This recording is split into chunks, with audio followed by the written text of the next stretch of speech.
ಈ ಮರದ ಹೆಸರೇ ತುಂಬ ಚೆನ್ನಾಗಿದೆ. ಮಹಾಘನಿ. ಮಹಾ ಅಂದರೆ ಬಹಳ, ಹೆಚ್ಚು ಅಂತ ಅರ್ಥ.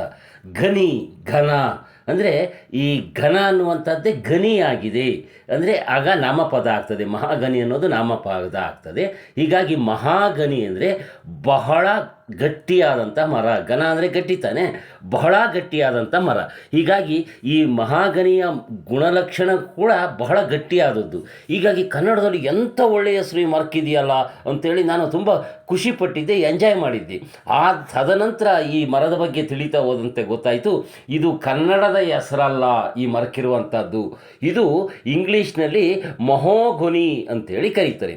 ಇದು ನಮ್ಮ ಕನ್ನಡದ ಮರವೂ ಅಲ್ಲ, ಭಾರತೀಯ ಮರವೂ ಅಲ್ಲ. ಇದು ಮೂಲತಃ ಅಮೇರಿಕದ ಮರ. ಹೀಗಾಗಿ ಇದು ವಲಸೆ ಬಂದಿರೋದ್ರಿಂದ ಆ ಇಂಗ್ಲೀಷ್ನ ಹೆಸರು ಮಹೋಘನಿ ಅನ್ನೋದನ್ನೇ ಕನ್ನಡದಲ್ಲಿ ಉಚ್ಚಾರಣೆಯಾಗಿ ಮಹಾಘನಿಯಾಗಿದೆ ಅಂತೇಳಿ ತದನಂತರ ನನಗೆ ತಿಳಿಯಿತು. ಈ ಮಹಾಗನಿ ಮರ ಅತ್ಯಂತ ಬೆಲೆ ಬಾಳುವಂತಹ ಗಟ್ಟಿಯಾದ ಮತ್ತು ವಾಣಿಜ್ಯ ಮೌಲ್ಯವುಳ್ಳ ದೀರ್ಘಕಾಲಿಕ ಮರ ಆಗಿದೆ. ಇದರ ಮರಕ್ಕೆ ಅಪಾರ ಬೇಡಿಕೆ ಇದ್ದು, ಪ್ರಮುಖವಾಗಿ ಉತ್ತಮ ಗುಣಮಟ್ಟದ ಪೀಠೋಪಕರಣಗಳು, ದೋಣಿಗಳು, ಸಂಗೀತದ ಉಪಕರಣಗಳು ಮತ್ತು ಮನೆಯ ಮುಟ್ಟುಗಳು ಮತ್ತು ಮನೆಯ ಒಳಾಂಗಣದ ವಿನ್ಯಾಸವನ್ನು ಮಾಡಲಿಕ್ಕೆ ಅಂದರೆ ಇಂಟೀರಿಯರ್ ಡೆಕೋರೇಷನ್ ಅಂತ ಹೇಳ್ತಾರಲ್ಲ, ಅದಕ್ಕಾಗಿ ಈ ಮಹಾಗನಿಯನ್ನು ಹೆಚ್ಚಾಗಿ ಬಳಸೋದ್ರಿಂದ ಈ ಮರದ ಬೇಡಿಕೆ ತುಂಬ ಇದೆ ಮತ್ತು ಇದರ ಮೌಲ್ಯ ಕೂಡ, ಬೆಲೆ ಕೂಡ ತುಂಬ ಹೆಚ್ಚಳ ಇದೆ. ಇವತ್ತು ಒಂದು ಬಲಿತಂತಹ ಮಹಾಗನಿ ಮರ ಮಾರುಕಟ್ಟೆ ರೇಟ್ನಲ್ಲಿ ಸುಮಾರು 50,000ದಿಂದ 1,00,000 ರೂಪಾಯಿವರೆಗೆ ಮಾರಾಟ ಆಗ್ತದೆ. ಹಾಗಾಗಿಯೇ ಈ ಮರವನ್ನು ಹಸಿರು ಚಿನ್ನ ಅಂತೇಳಿ ಕರೀತಾರೆ.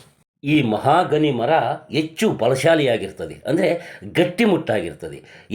ಹೇಗೆ ಗಟ್ಟಿಮುಟ್ಟಾಗಿರ್ತಪ್ಪ ಅಂದರೆ, ಇದು ಮಳೆನಲ್ಲಿದ್ದರೂ ಏನಾಗಲ್ಲ, ಬಿಸಿಲಿನಲ್ಲಿದ್ದರೂ ಏನಾಗಲ್ಲ, ಮತ್ತು ನೀರಿನಲ್ಲಿ ಹಾಕಿದರೂ ಏನಾಗಲ್ಲ, ಮತ್ತು ಹುಳುಗಳು ಅಂದರೆ ಕೀಟಗಳು ಅಂದರೆ ಗೆದ್ದಲಿಡಿಯೋದಿಲ್ಲ. ಹೀಗಾಗಿ ಈ ಮರದ ಬಾಳಿಕೆ ಹೆಚ್ಚು, ಗಟ್ಟಿಮುಟ್ಟಾಗಿರೋದ್ರಿಂದ ಇದರ ಮೌಲ್ಯ, ಬೆಲೆ ಕೂಡ ತುಂಬ ಹೆಚ್ಚಿದೆ. ಈ ಮಹಾಗನಿ ಮರದ ಕಾಂಡಕ್ಕೆ ಅಂದರೆ ಇದರ ದಿಮ್ಮಿಗೆ ತುಂಬ ಬೇಡಿಕೆ ಇದೆ. ಯಾಕೆಂದರೆ ಅದನ್ನು ಮನೆಯನ್ನು ಕಟ್ಟಲಿಕ್ಕೆ ಮತ್ತು ದೋಣಿಗಳನ್ನು ತಯಾರು ಮಾಡಲಿಕ್ಕೆ, ಸಂಗೀತ ಉಪಕರಣಗಳನ್ನು, ಹೀಗೆ ಅನೇಕ ಸೂಕ್ಷ್ಮ ಕೆಲಸಗಳಿಗೆ, ಮನೆಯ ಗೃಹಾಲಂಕಾರಕ್ಕೆ ಅಂದರೆ ಇಂಟೀರಿಯರ್ ಡೆಕೋರೇಷನ್ಗೆಲ್ಲ ಬಳಸೋದ್ರಿಂದ ಇದರ ಕಾಂಡಕ್ಕೆ ತುಂಬ ಬೇಡಿಕೆ ಇದೆ. ಹಾಗಂತ ಇದರ ಎಲೆ ಮತ್ತು ಬೀಜಕ್ಕೂ ಕೂಡ ಬೇಡಿಕೆ ಇದೆ. ಯಾಕೆಂದರೆ ಈ ಎಲೆ ಮತ್ತು ಬೀಜದಲ್ಲಿ ಔಷಧೀಯ ಗುಣ ಇದೆ. ಈ ಮಧುಮೇಹ, ರಕ್ತದೊತ್ತಡ ಮತ್ತು ಇತರೆ ಕಾಯಿಲೆಗಳ ಔಷಧಿ ತಯಾರಿಕೆಯಲ್ಲಿ ಇದರ ಎಲೆ ಮತ್ತು ಬೀಜಗಳನ್ನು ಬಳಸಿಕೊಳ್ತಾರೆ. ಇತ್ತೀಚಿನ ವರ್ಷಗಳಲ್ಲಿ ಭಾರತೀಯ ರೈತರು ಈ ಸಾಂಪ್ರದಾಯಿಕ ಬೆಳೆಗಳನ್ನು ಹೊರತುಪಡಿಸಿ ಹೆಚ್ಚು ಲಾಭ ತರುವಂತಹ ಬೆಳೆಗಳತ್ತ ಚಿತ್ತ ನೆಟ್ಟಿದ್ದಾರೆ. ಹೌದು, ಅಂದರೆ ಈ ಹೆಚ್ಚು ಆರೈಕೆ ಇಲ್ಲದೆ ಕಡಿಮೆ ಹೂಡಿಕೆಯೊಂದಿಗೆ ಇದೀಗ ಮಹಾಗನಿ ಮರಗಳನ್ನು ಬೆಳೆಸಲಿಕ್ಕೆ ಬಹುತೇಕ ರೈತರು, ಬೆಳೆಗಾರರು ಹೆಚ್ಚಿನ ಆಸಕ್ತಿಯನ್ನು ಹೊಂದಿದ್ದಾರೆ. ಈ ಮಹಾಗನಿ ಮರ ಈ ಉಷ್ಣವಲಯದ ಒಂದು ಗಟ್ಟಿ ಮರ ಆಗಿದೆ. ಅಂದರೆ ಈ ಬರಸಹಿಷ್ಣು ನೆಲದ ಒಂದು ಗಟ್ಟಿ ಮರ ಇದೆ. ಇದು ಕೆಂಪು ಕಂದು ಬಣ್ಣವನ್ನು ಹೊಂದಿರ್ತದೆ.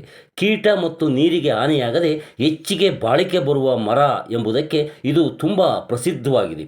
ಈ ವಿಶಿಷ್ಟ ಗುಣಗಳಿಂದಾಗಿಯೇ ಈ ಮರಕ್ಕೆ ಅಂತಾರಾಷ್ಟ್ರೀಯ ಮಾರುಕಟ್ಟೆಯಲ್ಲೂ ಬಹು ಬೇಡಿಕೆ ಇದೆ. ವಿಶೇಷವಾಗಿ ಪೀಠೋಪಕರಣಗಳ ತಯಾರಿಕೆ, ಹಡಗು ನಿರ್ಮಾಣ, ಸಂಗೀತ ವಾದ್ಯ ಉತ್ಪಾದನೆ ಮತ್ತು ಈ ಐಷಾರಾಮಿ ಮನೆಗಳ ಒಳಾಂಗಣ ವಿನ್ಯಾಸಕ್ಕೆ ಬಹುತೇಕ ಈ ಮಹಾಗನಿ ಮರಗಳ ಮುಟ್ಟನ್ನೇ ಬಳಸ್ತಾರೆ. ಈ ಮಹಾಗನಿ ಮರವನ್ನು ಈ ನಮ್ಮ ಬಡಗಿಗಳು ಅಂದರೆ ಕಾರ್ಪೆಂಟರ್ ಸೇರಿದಂತೆ ಜನಸಾಮಾನ್ಯರು ಕೂಡ ಒಂದು ಅತ್ಯುತ್ತಮ ದರ್ಜೆಯ ಮರ ಅಂತೇಳಿ ಪರಿಗಣಿಸಿದ್ದಾರೆ. ಯಾಕೆಂದರೆ ಇದರ ಹೊಳಪು ಕೂಡ ಅದೇ ರೀತಿ ಇರ್ತದೆ. ಈ ಮರ ಅಷ್ಟು ಗಟ್ಟಿಮುಟ್ಟಾಗಿರ್ತದೆ ಮತ್ತು ಇದು ಬಣ್ಣ ಅಂದರೆ ಇದರ ಹೊಳಪು ಗಮನ ಸೆಳೆಯುವಂಥ, ಮನಸ್ಸು ಸೆಳೆಯುವಂಥ ರೀತಿಯಲ್ಲಿ ಇರ್ತದೆ. ಹೀಗಾಗಿ ಈ ಮರದ ಒಂದು ಘನ ಅಡಿಗೆ ಮಾರುಕಟ್ಟೆಯಲ್ಲಿ ಇವತ್ತು 1,500 ರೂಪಾಯಿನಿಂದ 2,500 ರೂಪಾಯಿವರೆಗೂ ಮಾರಾಟ ಆಗ್ತಾ ಇದೆ. ಈ ಮಹಾಗನಿ ಮರಕ್ಕೆ ಬರೀ ನಮ್ಮ ಭಾರತದಲ್ಲಿ ಮಾತ್ರ ಅಲ್ಲ, ಜಾಗತಿಕ ಮಟ್ಟದಲ್ಲಿಯೇ ಹೆಚ್ಚಿನ ಬೇಡಿಕೆ ಇದೆ. ಅದರಲ್ಲಿ ಕೂಡ ಈ ನಮ್ಮ ಭಾರತದಲ್ಲಿ ಈ ಮಹಾಗನಿ ಮರದ ಉತ್ಪಾದನೆ ಕಡಿಮೆ, ಏಕೆಂದರೆ ಇದು ಸ್ಥಳೀಯ ಮರ ಅಲ್ಲ, ತದನಂತರ ವಲಸೆ ಬಂದಿರುವಂತಹ ಮರ ಆಗಿದೆ. ಹೀಗಾಗಿ ಈ ಮರವನ್ನು ಬೆಳೆಸಲಿಕ್ಕೆ ಈಗಿನ ರೈತರು ಅಥವಾ ಬೆಳೆಗಾರರು ಹೆಚ್ಚಿನ ಆಸಕ್ತಿಯನ್ನು ತೋರ್ತಾ ಇದ್ದಾರೆ. ಈ ಮಹಾಗನಿ ಮರ ಸುಮಾರು 50 ಅಡಿಯಿಂದ 150 ಅಡಿ ಎತ್ತರದವರೆಗೆ ಬೆಳೀತದೆ. ಈ ಬರೀ ಬರೀ ಎತ್ತರ ಬೆಳೆಯೋದು ಅಷ್ಟೇ ಅಲ್ಲ, ಇದು ನೇರವಾಗಿ ಬೆಳೀತದೆ. ಅಂದರೆ ಹೀಗೆ ನೇರವಾಗಿ ಒಂದು ಮರ ಬೆಳೆಯೋದ್ರಿಂದ ಅದರ ಬೇಡಿಕೆ ಹೆಚ್ಚಿರ್ತದೆ. ಅದರಿಂದ ಯಾವುದೇ ರೀತಿಯ ಮುಟ್ಟನ್ನು ಕೊಯ್ಸ್ಬೇಕಾದ್ರೆ, ಅಂದರೆ ಅದನ್ನು ಕರ್ಪಡಿ ಮಾಡಬೇಕಾದ್ರೆ ಯಾವುದೇ ರೀತಿಯ ನಷ್ಟ ಉಂಟಾಗಲ್ಲ, ಅದರ ಬಹುಭಾಗ ಬಳಕೆಗೆ ಬರ್ತದೆ ಅನ್ನೋ ಕಾರಣದಿಂದ ನೇರವಾಗಿರಬೇಕು ಮರ. ಆ ರೀತಿ ನೇರವಾಗಿ ಬೆಳೆಯುವ ಮರ ಈ ಮಹಾಗನಿಯ ಒಂದು ಗುಣ ಆಗಿದೆ. ಈ ಮರವನ್ನು 10ರಿಂದ 12 ವರ್ಷಗಳ ಕಾಲ ಬೆಳೆಸಿದರೂ ಸಾಕು, ಮಾರಾಟ ಮಾಡಿಬಿಡ್ಬೋದು. ಹಾಗಂತ 10-12 ವರ್ಷಕ್ಕಷ್ಟೇ ಮಾರಾಟ ಮಾಡಬೇಕು ಅಂತಿಲ್ಲ. ಇನ್ನೂ ಹೆಚ್ಚು ಕಾಲ ಈ ಮರವನ್ನು ಉಳಿಸ್ಕೊಂಡ್ರೆ ಅದರ ಬೇಡಿಕೆ ಮತ್ತು ಅದರ ಗಟ್ಟಿ ಗುಣ ಹೆಚ್ಚಾಗಿ ಅದರ ಮೌಲ್ಯ ಕೂಡ ಹೆಚ್ಚಾಗ್ತದೆ. ಈ ಸಾಂಪ್ರದಾಯಿಕ ಕೃಷಿ ಮಾಡುವಂತಹ ರೈತರು ಕೂಡ ಈ ಮಹಾಗನಿ ಮರವನ್ನು ಹೊಲದ ಬದುಗಳಲ್ಲಿ, ಹೊಲದ ಅಂಚಿನಲ್ಲಿ ಬೆಳೆಸ್ಬೋದಾಗಿದೆ. ಸುಮಾರು 10-12 ವರ್ಷ ಕಳೆದ ನಂತರ ಇದು ಕೂಡ ಒಂದು ಉತ್ತಮ ಆದಾಯ ತರುವ ಮರ ಆಗಿದೆ. ಈ ಮಹಾಗನಿ ಮರದ ಗಟ್ಟಿಮುಟ್ಟಾದ ಕಾಂಡದಿಂದ ಅಷ್ಟೇ ಆದಾಯ ಬರ್ತದೆ ಅಂತೇಳಿ ಯಾವುದೇ ರೈತರು ಅಥವಾ ಬೆಳೆಗಾರರು ಭಾವಿಸಬೇಕಾಗಿಲ್ಲ.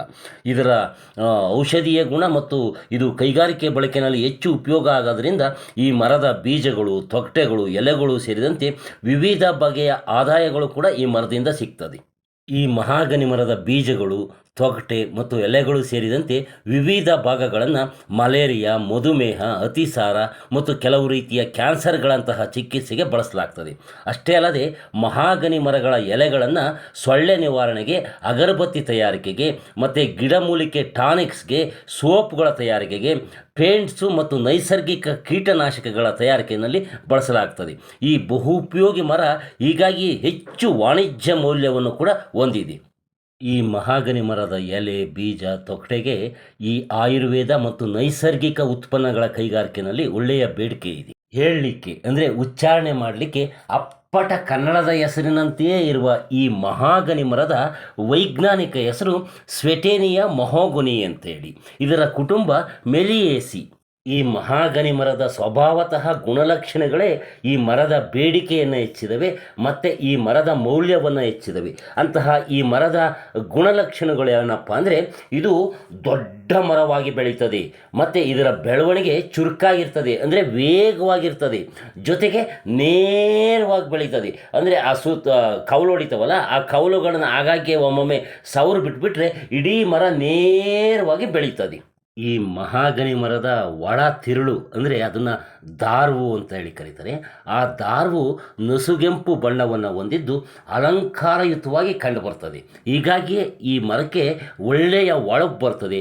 ಮರಗೆಲಸಕ್ಕಂತೂ ಏಳು ಮಾಡಿಸಿದ ಮರ ಇದಾಗಿದೆ. ಮತ್ತು ಈ ಮಹಾಗನಿ ಮರದ ಮತ್ತೊಂದು ವಿಶೇಷ ಏನಪ್ಪ ಅಂದರೆ, ಇದರ ಕಾಂಡದಿಂದ ಪದರವಾದಂಥ ಹಲಗೆಗಳನ್ನು ತಯಾರಿಸ್ಬೋದು.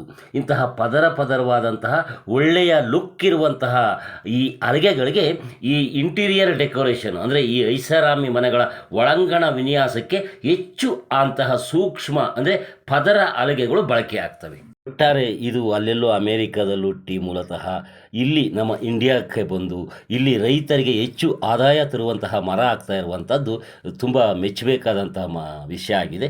ಹೀಗಾಗಿ ಈ ಮಹಾಗನಿ ಮರದ ವಿಡಿಯೋ ನಿಮ್ಗೆ ಇಷ್ಟವಾಗಿದ್ದರೆ ಒಂದು ಲೈಕ್ ಮಾಡಿ, ಹಾಗೆ ನಿಮ್ಗೆ ಅನಿಸಿದ್ದನ್ನು ಕಾಮೆಂಟ್ ಮಾಡಿ. ಈ ವಿಡಿಯೋ ಹೆಚ್ಚು ಇಷ್ಟವಾಗಿದ್ದರೆ ಇದನ್ನು ಶೇರ್ ಮಾಡಿ, ನಿಮ್ಮ ಸ್ನೇಹಿತರು ಕಳಿಸಿ, ಅವರು ಕೂಡ ನೋಡಲಿ. ನೀವು ನೋಡುತ್ತಿರುವ ಈ ನೇಟಿವ್ ನೆಸ್ಟ್ ಯೂಟ್ಯೂಬ್ ಚಾನಲ್ಗೆ ಇನ್ನೂ ಸಬ್ಸ್ಕ್ರೈಬ್ ಆಗಿಲ್ಲ ಅಂದರೆ ಈಗಲೇ ಸಬ್ಸ್ಕ್ರೈಬ್ ಕೂಡ ಮಾಡ್ಕೊಳ್ಳಿ. ಈವರೆಗೆ ಈ ವಿಡಿಯೋ ನೋಡಿದ ನಿಮಗೆ ನಮಸ್ತೆ.